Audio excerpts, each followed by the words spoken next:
abapfumu b'abagore yari afite mu birunga hano batanu nibo bari abapfumu be nibo bamubwiraga ko ari gutera agafata igihugu bamuragurira nabi amanutse ageze kabiri hariya arafatwa. Ni umwe mu bajenerali b'ibigwi ntagereranywa mu isi ku buryo izina rye riza imbere cyane mu mazina y'abasirikare bakomeye babayeho mu mateka y'u Rwanda. Uyu yarwanye intambara nyinshi kandi azigiramo uruhare rugaragara kandi rukomeye kugeza ubwo ku itariki ya 30 z'ukwa munani 2023 nyakubahwa Perezida Paul Kagame yemezaga ko General James Kabarebe agiye mu kiruhuko cy'izabukuru. Byamenyekanye biciye mu itangazo ryashyizwe hanze n'igisirikare cy'u Rwanda. General James Kabarebe yakoze imirimo myinshi mu gisirikare cy'u Rwanda RDF kuko bisa naho nta kimwe gihambaye atagezeho nk'umusirikare w'umunyarwanda, ku buryo General James Kabarebe azwi na benshi mu banyarwanda ndetse hafi ya bose. Uyu mu buryo butazwi na benshi mu mateka niwe mugaba mukuru w'ingabo wa mbere y'igisirikare cy'u Rwanda cya RDF guhera mu mwaka wa 2002 kuko mbere yaho cyitwaga RPA. Uyu mugabo ufite izina ryihariye mu bijyanye n'igisirikare niwe tugiye kugarukaho mu buryo bwihariye muri kiganiro, aho tugiye kuvuga kuri bimwe mu byaranze ubuzima bwe benshi mutamenye. Gusa mbere yuko nkomeza ariko nizere ko wamaze gukanda like kuri iyi video, niba kandi ari ubwa mbere ugeze ahangaha kuri subscribe kugira ngo utongera gucika n'ibiganiro tubategurira umunsi ku munsi. Ngiye wumva nitwa J12 mbahaye ikaze. General James Kabarebe yavutse mu mwaka w'1959. Muri iyi myaka ni umwe mu basirikare bahambaye bakoze byinshi cyane. General James Kabarebe kimwe n'abandi banyarwanda benshi ntiyakuriye mu Rwanda, ahubwo yavukiye mu gihugu cy'abaturanyi cya Uganda, aho ababyeyi be bahungiye kubera ubwicanyi bwibasiye abanyarwanda bo mu bwoko bw'abatutsi mu mwaka w'1959 bwatumye abanyarwanda benshi ku nshuro ya mbere barahunze igihugu cyabo. General James Kabarebe yakuriye mu gihugu cya Uganda, yize amashuri abanza mu ishuri rya Cyamate Primary School, akomeza amashuri yisumbuye mu ishuri rya Kabarega Secondary School, aho yigiye icyiciro kibanza, maze ikindi cyiciro cy'amashuri yisumbuye agikomeza mu ishuri rya St Henry College Kitovu, aho yarangije mu mwaka w'1979. James Kabarebe yaraminuje cyane kuko ari umwe mu banyarwanda bake bize muri kaminuza ya Makerere, aho yavanye impamyabushobozi ihanitse cyane bachelor's degree mu bijyanye n'ubukungu ndetse na politiki. Ariko izindi nyandiko zigaragaza ko Kabarebe yinjiye muri iyi kaminuza nyuma yo kugira uruhare rukomeye mu kurwanya intambara yo kubohora Uganda. Ndetse niyo ugiye ku rutonde rwa bamwe mu banyarwanda bahambaye baciye muri iyi kaminuza, izina James Kabarebe mu buryo budasubirwaho urisanga mu mazina y'abagabo b'ibihangange baciye muri iyi kaminuza, babarizwamo abanyapolitike bakomeye barimo abakuru b'ibihugu nka Benjamin Mkapa wategetse Tanzania, Joseph Kabila wategetse Repubulika ya Demokarasi ya Kongo n'abandi batandukanye. Harimo abasirikare bakomeye mu bihugu bitandukanye, ndetse uru rutonde urubonaho n'abandi banyarwanda bamenyekanye mu mitegekere y'u Rwanda nka Madame Nyumba Aloysia n'abandi banyarwanda baciye muri iri shuri. Uretse kwiga mu bijyanye n'amasomo asanzwe, ariko n'umusirikare uhambaye wanageze ku ipeta ryamboye na bake mu mateka y'igisirikare mu isi ari naryo rya general. Amateka ya James Kabarebe nk'umusirikare atangira mu ntambara yamenyekanye ku izina rya Uganda Bush War, yatangijwe n'umutwe wa National Resistance Army washinzwe na Yoweri Kaguta ugamije kubohora Uganda.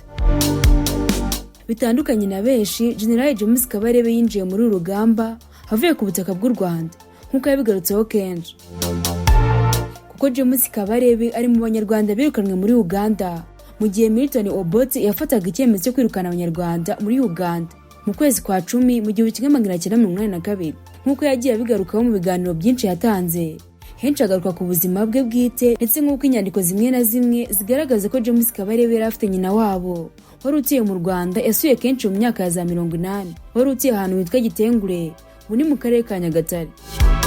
James Kabarebe rero yirukanwe muri Uganda kimwe n'abandi banyarwanda mu itotoza rihambaye bakorewe n'ubutegetsi bwa Milton. Aba banyarwanda rero bageze mu Rwanda, leta ya Habyarimana yo yanze kubakira, ivuga ko atari abanyarwanda, ahubwo ihitamo kubashyira mu nkambi, nyamara bari abanyarwanda kavukire mu gihugu cyabo. Urumva barakwirukanye ngo umunyarwanda hariya iwanyu uratashye, uhageze bate nawe uri umugande. Icyo gihe General James Kabarebe byamutwaye iminsi 21 kugira ngo agere mu Rwanda avuye muri Uganda, kuko we nabo bari kumwe baje barongoye inka nyinshi bagenda n'amaguru. James Kabarebe na bamwe mu muryango we n'abandi batandukanye igihe bageraga mu Rwanda bajyanwe mu nkambi y'ahantu hitwa Mahega. Icyo gihe we nabo bari bari kumwe binjiye mu Rwanda baciye mu kagezi kitwa Umuyanja. Muri icyo gihe mu mwaka w'1982 James Kabarebe ageze mu nkambi zacumbikiyemo izo mpunzi z'Abanyarwanda mu gihugu cyabo. Yabonye atabasha kuhaba kubera imibereho mibi Abanyarwanda bashyizwe muri iyo nkambi bari babayemo. Aho niho rero yafashe icyemezo cyo gusubira muri Uganda, maze mu rugendo ruhanije kandi rugoranye abasha kongera kwambuka umupaka maze yerekeza mu murwa mukuru Kampala, aho yahuye na bamwe mu bagabo bashakiraga National Resistance Army yayoboye Kaguta Museveni abarwanyi. Abo rero nibo bamutwaye bamugeza mu bindiro bya National Resistance Army. Aho rero niho yagize uruhare rukomeye kimwe n'abandi basore b'Abanyarwanda bari bararahiriye kubohora Uganda, ariko bose intego yari imwe, kwari kubanza kubohora Uganda bakazakurikizaho Urwanda. Mu mushinga n'icyerekezo byari byaremwe na nyakubahwa Perezida wa Repubulika y'u Rwanda Paul Kagame n'umusangirangendo we n'inshuti ye magara Fred Gisa Rwigema. Uretse James Kabarebe, intambara ya National Resistance Army yo kubohora Uganda yagizwemo uruhare rukomeye n'Abanyarwanda benshi. Kubwo umujyi wa Kampala wigarukaga n'ingabo za National Resistance Army tariki ya 23 z'ukwa mbere 1986. Mu ngabo za National Resistance Army harimo Abanyarwanda benshi. Nyuma y'intambara yo kubohora Uganda, General James Kabarebe yakoze mu ishami ry'ubutasi bw'igisirikare cya Uganda, aho yabaye umwe mu bantu babaye iruhande rwa nyakubahwa Perezida Kagame muri Uganda. Aho ari umuyobozi we muri icyo gihe ari nyakubahwa Perezida wa Repubulika wabaye mu bayobozi b'inzego z'ubutasi mu gisirikare cya Uganda igihe kirekire. Nyuma y'akazi ke n'ubuzima bwe muri Uganda, General James Kabarebe yagize uruhare rukomeye mu rugamba rwo kubohora u Rwanda, aho yazanye n'izindi ngabo za RPA Inkotanyi zari zishamikiye ku muryango wa RPF Inkotanyi mu rugamba rwo kubohora u Rwanda rwatangiye tariki ya 2 z'ukwa 10 mu 1990. Uru rugamba rugitangira, James Kabarebe yabaye umusirikare usanzwe ararwana, aho yarwaniraga mu bice bya Nyagatare mu minsi ya mbere y'urugamba kuko yarahazi neza, ndetse akaba yarigize kuhaza mu myaka ya 80 gusora nyina wabo nk'uko nabikubwiye. Nyuma yaho mu gihe Inkotanyi za RPF zatangizaga urugamba mu isura shyashya, General James Kabarebe yabaye hafi cyane iyo wari umugaba mukuru w'ingabo za RPF Inkotanyi, General Major Paul Kagame wayoboye urugamba rwo kubohora u Rwanda kuva mu 1990 asimbuye General Major Fred Gisa Rwigema wari umaze kubura ubuzima ayoboye urwo rugamba kugeza abohoye u Rwanda mu 1994. Inyandiko zitandukanye zigaragaza ko James Kabarebe yabaye umunyamabanga wihariye wa Paul Kagame, ndetse akaba yanashinzwe umutekano we, ndetse hakumurindi ni naho General Major Paul Kagame wari umugaba mukuru w'ingabo za RPA Inkotanyi yari atuye mu gihe cy'urugamba rwo kubohora igihugu. Iyi unit yashinzwe umutekano ku murindi ni nayo yahise iva mu mutwe w'abarinda umukuru w'igihugu w'u Rwanda n'abandi bayobozi bakuru b'igihugu. Nyuma y'aho urugamba rwo kubohora igihugu rwari rurangiye, ndetse nk'umunyamabanga w'umugaba mukuru w'ingabo General James Kabarebe ku itariki ya 6 z'ukwa 4 1994 niwe wakiriye telefone yari iteyadiriye Lieutenant General Charles Kayonga wari uyoboye ingabo za bato ya 3 y'ingabo 600 zari muri CND Kigali. Yamumenyeshaga ko hari amakuru yari avanye mu bayobozi bakuru b'ingabo z'umuryango w'abibumbye Minuwala yavugaga ko Perezida Habyarimana yari amaze gupfa. Mu buryo buzwi neza, General James Kabarebe niwe wabwiye Perezida Kagame ko indege ya Habyarimana yari imaze kugabwaho igitero kikanamuhitana. Kandi James Kabarebe na bato ya High Command yarayoboye, uretse kumenya umutekano w'umugaba mukuru w'ingabo za RPA Inkotanyi, yanagize uruhare rukomeye mu rugamba rwo guhagarika Jenoside yakorewe Abatutsi, by'umwihariko mu gufata umujyi wa Kigali. Kuko iyi batayo ibirindiro bikuru byayo byari Musha, ari naho umugaba mukuru w'ingabo wa RPF General Major Paul Kagame yari arimo ayoboye urugamba rwo guhagarika Jenoside yakorewe Abatutsi, by'umwihariko rwo gufata umujyi wa Kigali, ndetse ngo no muri operation yo gutabara Abatutsi bari muri Saint Paul. Ngo unit High Command yari yoboye na General James Kabarebe yari mu bice bya Bumbogo na Gikomero, ubu ni mu karere ka Gasabo, yatanze umusada ukomeye muri iki gikorwa.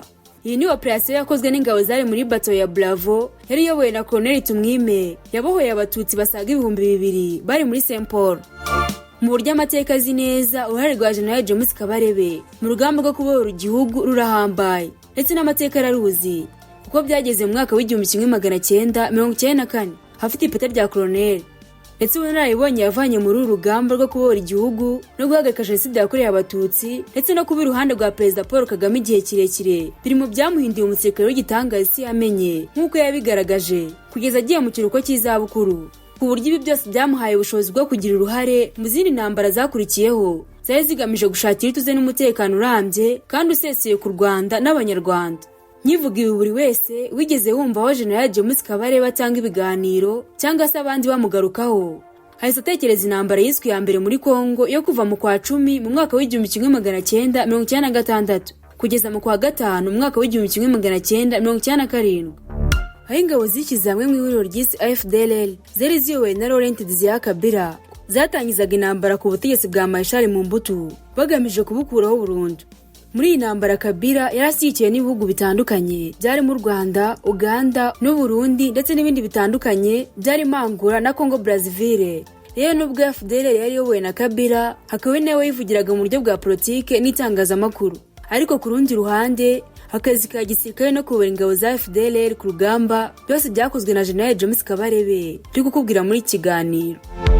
General James Kabarebe n'abasore yarayoboye ku muvuduko uri hejuru no mu buhanga bwa gisirikare ndagereranwa. Byamutwaye amezi 6 yonyine kuba agenza ibirometero bisaga 2500 byo kuva Goma ukagera Kinshasa n'amaguru.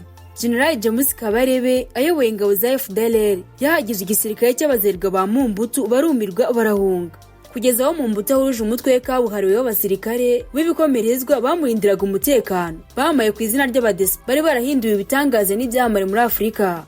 Abo rero imbere y'ubuhanganye na taktike z'intambara za General James Kabarebe bacishijwe bugufi batsindwa bisuzuguritse no kurwana birabacanga, maze abazahirwa birabarenga bahitamo kwirukanka barihungira. Marshal w'umuzahirwa Mobutu nakatagize ngo yivane imbere y'ingabo za AFDLR, ariko bimubana yanga kugeza yakoresha tekinike zamuhaye itsinzi igihe kirekire zo kuzana abacancuro b'Abafaransa n'Ababiligi nk'uko yagiye abikora mu myaka ya za 60, 70 na za 80. Aba bacancuro imbere y'ingabo zifite amabwiza n'umurongo wa General James Kabarebe, abacancuro ntibigeze barwana, ahubwo bahise bakuramo akabo karenge barahunga. Ibi mu buryo buzwi byabaye ubwo umujyi wa Kisangani wafatwaga, aho abacancuro bakubise amaso ingabo za AFDLR bashyira hasi intwaro barahunga. General James Kabarebe amaze gufata Kisangani ntiyahawe umwanya na muke mu Mobutu n'ingabo ze wo kuruhuka no guhumeka, ahubwo yatangiza ibitero biremereye ku mujyi wa Kinshasa, ndetse uwo mujyi ingabo yarayoboye zibigara ku itariki ya 17 z'ukwa 5 1997. Ubwo ingabo za General James Kabarebe zarimo zegera umujyi wa Kinshasa, Marshal Mobutu icyubahiro cye cyamushizeho areba, maze afata umwanzuro wo guhunga igihugu. Yategetse imyaka 32 akacyita izina bwe ku giti cye ariryo rya Zaire, hakaba yanakibayemo ubuzima bw'irahari ridasanzwe akeshaga ubukungu karemano bw'iyo Zaire nyine. Ariko kuri iyi nshuro ingabo zari ziyobowe na General James Kabarebe zari zigiye gushyira iherezo kuri ubwo buhangange bwe. Iyi ntsinzi ya gisirikare ya AFDLR yahise inageza Laurent Desire Kabila ku butegetsi bwa Zaire, ahita anahindura izina ry'iki gihugu arivana kuri Zaire akita Repubulika ya Demokarasi ya Kongo gifite kugeza uyu munsi. Mu gihe Kinshasa yafatwaga, Laurent Desire Kabila yari yibereye Lubumbashi. General James Kabarebe ubwe niwe wamuhamagaye kuri telefone amubwira ko Kinshasa yafashwe. Ngicyo gihe Kabila yahise yitera mu bitugu bya Retired Major General Eric Murokore bari kumwe, maze mu byishimo byinshi arasakuza ati mbaye perezida. Nyuma yo kuyobora urugamba kandi hakagera ku ntsinzi y'agatangaza mu gihe gito gutya, buri wese yamenye neza ndetse anasobanukirwa ubushobozi bwa General James Kabarebe. Nyuma yo kwigarura umujyi wa Kinshasa, General James Kabarebe yari ashoje icyo gihugu cye cy'amavuko cyamwifuzagaho, kuko muri uru rugamba mu buryo budasubirwaho yashenye umutwe w'abarwanyi bagera ku 50,000 bari batojwe mu basirazuba bwa Kongo, bari bagamije guhungabanya umutekano w'u Rwanda, aho bari barahinduye inkambi ya Muganga ibirindiro byayo bukuru. Kandi uretse gusenya ibirindiro by'aba barwanyi, bari biganjemo aho zari ingabo z'interahamwe n'impuzamugambi. Intsinzi ya General James Kabarebe yanatumye Abanyarwanda barirwa muri miliyoni bongera gutahuka ku butaka bw'abasokuruza, kuko hari aho byari byarabereye ingorabahizi kubera ko bari barafashwe bugwate n'ingabo zasize zitsembye abatutsi mu Rwanda ku bufasha bwa Marshal Mobutu. Rero kuba General James Kabarebe n'igisirikare yarayoboye barabashije gutsinda Mobutu n'igisirikare cye cya faze, byatumye Abanyarwanda benshi bongera kugira ubwigenge no kwishyura ukizana bagataha mu rwababyaye. Ku rundi ruhande Kinshasa, Kabila yashimye serivisi z'agatangaza General James Kabarebe yamuhaye maze amugira umugaba mukuru w'ingabo za Kongo zari zikiri nshya. Desire Kabila yagize General James Kabarebe umugaba mukuru w'ingabo mu kwezi kwa 11 mu mwaka w'1997 ubwo yari amaze gushwana amasasu n'indaga bafatanyije kwirukana mu mbuto. Icyo gihe Kabila yatakambiye Perezida Paul Kagame ngamuhe General James Kabarebe amuyoborera ingabo. Bisa naho nta kwibeshya kwari mu kugira General James Kabarebe kuko n'ubundi abari bagize igisirikare cya Kabila n'abari abarwanyi ba FDLR kandi niwe wari wayoboye mu ntambara. Mu buryo buzwi neza rero General James Kabarebe niwe watangiye kurema igisirikare cya Kongo. Nyuma y'amezi make yari muri izi nshingano nk'umugaba mukuru w'ingabo za Kongo, Kabila yashwanye n'abari bamuhaye inkunga yose ishoboka ngagere ku butegetsi. Abari bamufashije mu ntambara byari ibihugu by'u Rwanda na Uganda.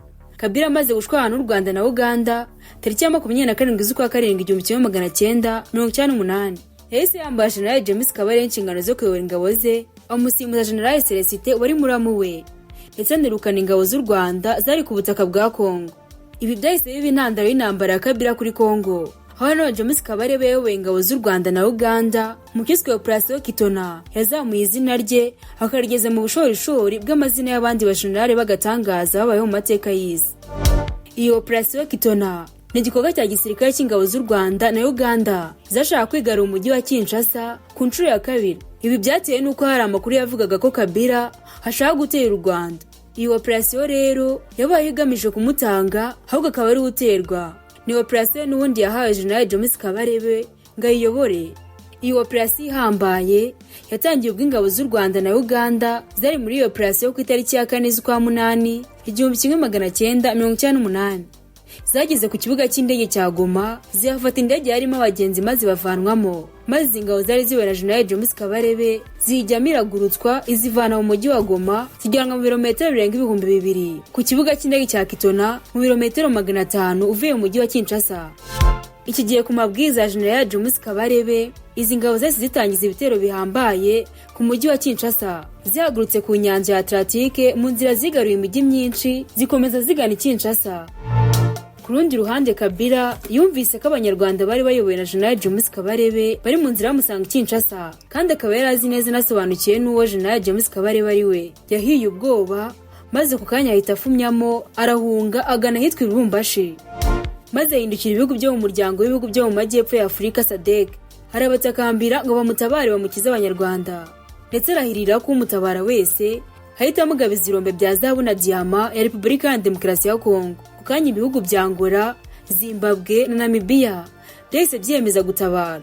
Aho kanya rero mu rugendo rugana Kinshasa, izi ngabo zari ziwe na General James Kabarebe zahuye n'akazi gakomeye k'ingabo za Angola, Zimbabwe ndetse na Namibia, maze urugamba ruhambaye ruba urugamba ku ngabo z'u Rwanda. Zirwanaho bikomeye byazisigaranye amahitamo amwe yonyine gusa, gusubira inyuma aho kwitanga amaboko y'umwanzi. Mu kwezi kwa 9 hagati y'umwaka w'1998 nibwo James Kabarebe yafashe icyemezo cyo kujyana ingabo ze ahantu hari korohera indege zari guturuka i Kigali kugira ngo zibashe gutwara abasirikare bari muri iyi ntambara zibasubize mu rugo. Mu bice hafi ya byose James Kabarebe yari yugajwe n'ingabo za Angola, Zimbabwe na Namibia. Icyo gihe rero nibwo yafashe icyemezo cyo kujyana ingabo ze mu gace ko muri Angola kitwa Macroa de Zombe, ahari ikibuga cy'indege gitoya cyari kwifasha mu gucyuriza ingabo. James Kabarebe yagiye imbere y'ingabo ze maze baca mu ishyamba, imisozi n'ibibaya berekeza muri Angola. Bageze ku kibuga cy'indege cya Macroa de Zombe bahasanga ingabo za Angola zari zinziye ikibuga, ariko ingabo za General James Kabarebe mu buryo bwihuse zahise zikubita inshuro abasirikare ba Angola maze ikibuga barakigarurira. Gusa izi ngabo za General James Kabarebe zimaze kwigarura ikibuga zasanze cyarangiritse bikomeye, maze gifata igihe cyo kugisana bifashe ibikoresho by'ubwubatsi birimo za sima n'ibindi. Byatwagaga n'utudege duto bikavanwa i Kigali bikajyanwa Macroa de Zombe. Ibi byose byarakozwe maze iki kibuga cyongerwa metero zisanga 1000 z'uburebure, kiratunganwa neza ku buryo cyanashyizweho amatara yashoboraga gutuma cyakoreshwa nijoro. Iki ni igikorwa cyatwaye izi ngabo amezi agera kuri 3, maze bigira mu kwa 12 1998 indege n'iziturutse i Kigali zatangiye kubasha kugera kuri iki kibuga, maze zitangira gutwara abasirikare b'u Rwanda zibagarura i Kigali ndetse n'izindi ngabo nyaza z'abanya-Uganda zijyanwa i Kampala. Iyi operation Kitona rero yabaye y'agatangaza nagereranywa hashingiwe ku buryo ingabo z'u Rwanda zari zigoswe n'umwanzi zabashije kwikura muri uwo mutego zikagana ku butaka bw'umwanzi muri Angola zikahafata ikibuga. Iki gikorwa cya operasiyo Kitona cyabaye gishya mu matwi y'abantu nuko ingabo z'u Rwanda zabashije kwirwanaho ushobora kubyumva ukagira ngo ni filime. Ibindi byatumye iyo operasiyo Kitona ishyirwa mu mashuri ya gisirikare atandukanye mu isi kubera ubuhanga nagereranywa kandi bw'agatangaza bwagaragajwe n'ingabo z'u Rwanda zanze kwitanga mu maboko y'umwanzi mu gihe zari zugarijwe, ahubwo zigahitamo gukora ibishoboka byose ngo zikure muri uwo mutego, kandi zikabikora. Mu gikorwa cya gisirikare ingabo z'u Rwanda zari kumwe n'iza Uganda zari ziyobowe na General James Kabarebe ku buryo bwabyo kubera igikorwa cya gisirikare izina James Kabarebe cyashashagirana mu mpinga y'amazina y'abasirikare b'ibyamamare bakoze amateka yihariye mu kuyobora intambara zitandukanye mu isi. Nyuma y'intambara y'iki gikorwa cya operasiyo Kitona, General James Kabarebe yagarutse mu Rwanda maze ahabwa izindi nshingano, aho mu mwaka w'ibihumbi 2000 yahawe inshingano zo kuba umugaba mukuru w'ingabo wungirije w'igisirikare cy'u Rwanda RPA, asimbuye Retired Major General Frank wagizwe umuyobozi wa polisi w'igihugu yari akimara gushingwa.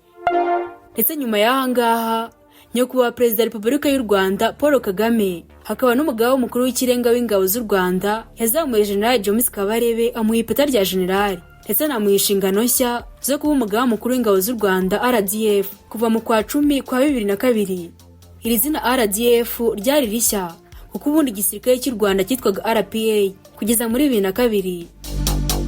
Izi ni inshingano James Kabarebe yakoze kugeza ku itariki ya 10 z'ukwa 4 2010 ubwo yahabwaga izindi nshingano zo kuba minisitiri w'ingabo mu Rwanda. Nabwo yakoze ako kazi imyaka 8 kugeza ku itariki ya 18 z'ukwa 10 2018 ubwo nawe yagirwaga umujyanama wihariye wa Perezida Paul Kagame mu bijyanye n'umutekano.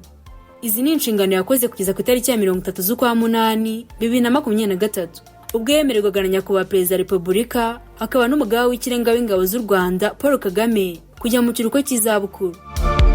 Kandi ku rundi ruhande mu buzima bwihariye, General James Kabarebe yagaragaye kenshi mu bikorwa bya siporo, by'umwihariko mu ikipe y'umupira w'amaguru y'igisirikare cy'u Rwanda APR FC, aho yabaye perezida w'ikirenga igihe kirekire kugeza uyu munsi. Kandi James Kabarebe ni umwe mu bantu bazwi neza cyane utanga ibiganiro byinshi ku rubyiruko n'ahandi hantu hatandukanye, ku buryo benshi bamugarukaho bagaragaza ko bamwishimira mu buryo akoresha aganira by'umwihariko yavuga amateka y'urugamba rwo kubohora igihugu. Ibyo ni kimwe mu by'abantu bamumenyeho kandi bamukundira. Kandi James Kabarebe yashakanye na Esperance Mudenge, babyaranye abana barimo umuhungu we Sande Kabarebe ndetse na Agasaro Kabarebe, umukobwa w'uburanga ndetse n'umunyamideli utigise imbuga nkoranyambaga. Uyu mukobwa wa James Kabarebe akurikirwa n'abantu benshi kuri Instagram. Kandi kubera ibigwi n'amateka afite nk'umujenerali w'ibikorwa nagereranywa, General James Kabarebe afite imidari myinshi ishashagirana ku myenda ya gisirikare kubera ibikorwa by'indashyikirwa yakoze nk'umusirikare. Muri iyi midari itamirije izina rye harimo umudari wo kubohora u Rwanda, utibagiwe n'umudari wo guhagarika jenoside yakorewe Abatutsi. Uretse n'iyi ngiyi hari n'indi midari myinshi afite nk'umusirikare w'umunyabigwi bihambaye. Uyu munsi izina James Kabarebe uretse n'abanyarwanda no mu banyamahanga ni izina bazi neza kubera ibigwi birikikije. General James Kabarebe yabaye ku gasongera igihe cyose kugeza agiye mu kiruhuko cy'izabukuru. Uyu nguyu nawe yajyanye icyubahiro yemye mu ishusho y'umujenerali wakoze akazi gahambaye mu kuyobora no kubaka u Rwanda, kandi nta na rimwe amateka azigera yibagirwa serivisi zihambaye yahaye u Rwanda. General James Kabarebe wagiye mu kiruhuko cy'izabukuru afite ibyihariye birimo kuba yarabaye umusirikare w'ibihugu bitatu birimo Uganda, Repubulika ya Demokarasi ya Kongo ndetse n'u Rwanda. Kandi akaba yarabaye n'umugaba mukuru w'ingabo w'ibihugu bibiri bitandukanye hari iby'u Rwanda na Kongo. Ako nta kandi gahigo yihariye kuko mu isi si benshi babigezeho. Ibyo nabyo amateka arabizi rwose. Retired General James Kabarebe yagiye mu kiruhuko cy'izabukuru mu ishusho y'inkotanyi cyane, umunyabigwi wakoze byinshi, umujenerali w'umurwanyi kandi uhambaye w'ibigwi n'amateka nagereranywa. Ndetse aha ngaha naho nsore ikiganiro cyamugarukagaho. Nizere ko mwese mwashaka kumenya amateka yaranze ubuzima bwa General James Kabarebe mwasobanukiwe. Mushimira ko wabanye natwe, nawe ubutaha Imana ibarinde.